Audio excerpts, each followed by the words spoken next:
સુરેન્દ્રનગરમાં જીએસટીવીના અહેવાલની ધારદાર અસર સામે આવી છે। જીએસટીવીએ ઓવરલોડ ખનીજ ભરેલા વાહનોનો અહેવાલ પ્રસારિત કર્યો હતો, જે બાદ હવે અંતે ઓવરલોડ ખનીજ ભરેલા વાહનો સામે કાર્યવાહી શરૂ કરવામાં આવી છે। કલેક્ટરના જાહેરનામાના અમલ માટે હવે પોલીસ સફાળી જાગી છે। તો રાત્રિ દરમિયાન પસાર થતા ડમ્પરો ટ્રક ચાલકોના વાહનો જપ્ત કરી કાર્યવાહી હાથ ધરવામાં આવી છે।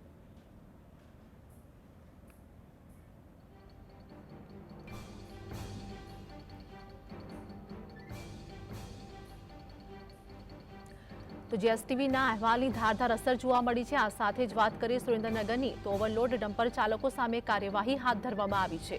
સુરેન્દ્રનગરમાં જીએસટીવીના અહેવાલની ધારદાર અસર જોવા મળી હતી, જેમાં હાલ કાર્યવાહી પણ હાથ ધરવામાં આવી છે। તો કલેક્ટરના જાહેરનામાના અમલ માટે હવે પોલીસ સફાળી જાગી હોય તેવું જોવા મળી રહ્યું છે, જેમાં અંતે ઓવરલોડ ખનીજ ભરેલા વાહનો સામે પોલીસ દ્વારા કાર્યવાહી હાથ ધરાઈ છે।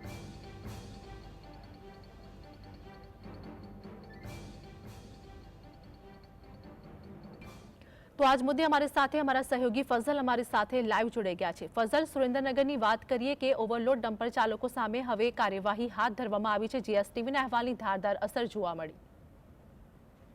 ખાસ કરીને સુરેન્દ્રનગર શહેરી વિસ્તારમાં બેફામ દોડતા ખનીજના ડમ્પરો વારંવાર અકસ્માત સર્જી રહ્યા હતા, એટલે સુરેન્દ્રનગર જિલ્લા કલેક્ટરે સાંજે 6 વાગ્યાથી લઈ સવારે 6 વાગ્યા સુધી ઓવરલોડ ભરેલા ડમ્પરો શહેરી વિસ્તારમાંથી પસાર ન કરવા અંગેનું જાહેરનામું બહાર પાડ્યું હતું। તે છતાં પણ ખનીજ માફિયાઓ અને આવા ડમ્પરના ડ્રાઈવરો દ્વારા આવા પ્રકારના વાહનો ચલાવવામાં આવતા હતા અને અકસ્માતો પણ સર્જવામાં આવતા હતા।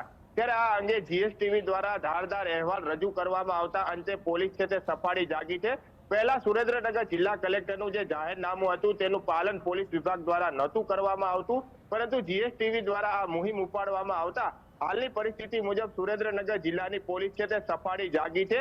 રાત્રિ દરમિયાન કોમ્બિંગ યોજી અને છેલ્લી 24 કલાકમાં સુરેન્દ્રનગર શહેરના અલગ અલગ વિસ્તારોમાંથી રેતી ભરેલા, કાર્બોસેલ ભરેલા, ખનીજ ભરેલા ડમ્પરો છે તે કબજે લેવામાં આવ્યા છે।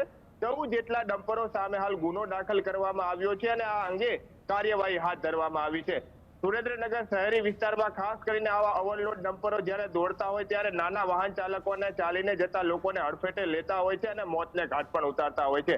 એટલે આવા અકસ્માતો ન સર્જે તે માટે જિલ્લા કલેક્ટરનું જાહેરનામું હતું, તે છતાં પણ અમલવારી નથી કરાવવામાં આવી રહી। ત્યારે હવે અંતે સફાળી પોલીસ જાગી છે। Surendranagar A division police, B division police, Joravarnagar તેમજ રતનપર તેમજ વઢવાણ શહેરના અલગ અલગ હાઈવે ઉપર ચેકિંગ કામગીરી હાથ ધરવામાં આવી છે। રાત્રિ દરમિયાન ઓવરલોડ ખનીજ ભરી અને પસાર થતા વાહનો છે તે જપ્ત કરવામાં આવ્યા છે। ડમ્પરો હોય, ટ્રક હોય, તમામ વાહનો જપ્ત કરી અને પોલીસ વિભાગ દ્વારા હાલ છે તે કાર્યવાહી હાથ ધરવામાં આવી રહી છે। 14 જેટલા ડમ્પરો જપ્ત કરી અને પોલીસે પણ હવે આ જે જિલ્લા કલેક્ટરનું જાહેરનામું છે તેનો અમલ કરાવવા માટે હવે મેદાને ઉતરી છે અને કોમ્બિંગ પણ શરૂ કરી છે। જી ફઝલ, આ અંગે વાત કરવામાં આવે કે જે પ્રમાણે ખનીજ માફિયાઓ સામે અનેક પ્રશ્નો ઉભા થઈ રહ્યા છે અને આ સાથે જ દર 24 કલાકની અંદર સુરેન્દ્રનગરમાં એક અકસ્માત સર્જાયો છે, પરંતુ કલેક્ટર દ્વારા જ્યારે જાહેરનામું બહાર પાડવામાં આવ્યું, મીડિયામાં અહેવાલ પ્રસારિત કરવામાં આવ્યો, તે બાદ પોલીસ પ્રશાસન જાગ્યું હોય તેવું જોવા મળી રહ્યું છે। એટલે કે પહેલા કેમ નહીં? આવા અનેક પ્રશ્નો છે।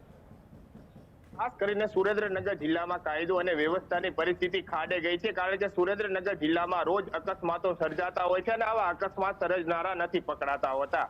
ત્યારે સુરેન્દ્રનગર જિલ્લામાં રાત્રિ દરમિયાન જે મોટા વાહનો છે તે નાના વાહનોને હડફેટે ન લે અને અકસ્માતો ન સર્જાય તે માટે સુરેન્દ્રનગર જિલ્લા કલેક્ટરે સાંજે 6 થી સવારે 6 વાગ્યા સુધી મોટા વાહનો શહેરી વિસ્તારમાં પસાર ન કરવાનું જાહેરનામું બહાર પાડ્યું હતું, પરંતુ તે સમયે પોલીસે કોઈ આ બાબતે ગંભીરતા ન લીધી હતી અને એક્શનમાં પણ ન આવી હતી। અંતે જિલ્લા કલેક્ટરના જાહેરનામાનો ભંગ થતો હતો। આ મામલે ધારદાર અહેવાલ રજૂ કર્યા બાદ સુરેન્દ્રનગર જિલ્લા પોલીસ વડા ડોક્ટર ગિરીશ પંડ્યા દ્વારા આ મુદ્દે તપાસના આદેશો આપવામાં આવ્યા હતા અને તમામ પોલીસને અને પોલીસ મથકના અધિકારીઓને તાત્કાલિકપણે આવા પસાર થતા વાહનો રાત્રિ દરમિયાન જે ખનીજનું ખનન કરે છે, વહન કરે છે, તેવા ખનીજ માફિયાઓ અને ડ્રાઈવરો સામે પગલાં ભરવાના આદેશ આપ્યા હતા। આ જ મુદ્દે ગત રાત્રિ દરમિયાન આ સુરેન્દ્રનગર પોલીસ છે તે સફાળી જાગી છે। અલગ અલગ વિસ્તારોમાં પેટ્રોલિંગ હાથ ધરી અને જિલ્લા કલેક્ટરનું જાહેરનામું જે બહાર પાડવામાં આવ્યું છે તેનો અમલ થાય તે માટે મેદાને ઉતરી છે।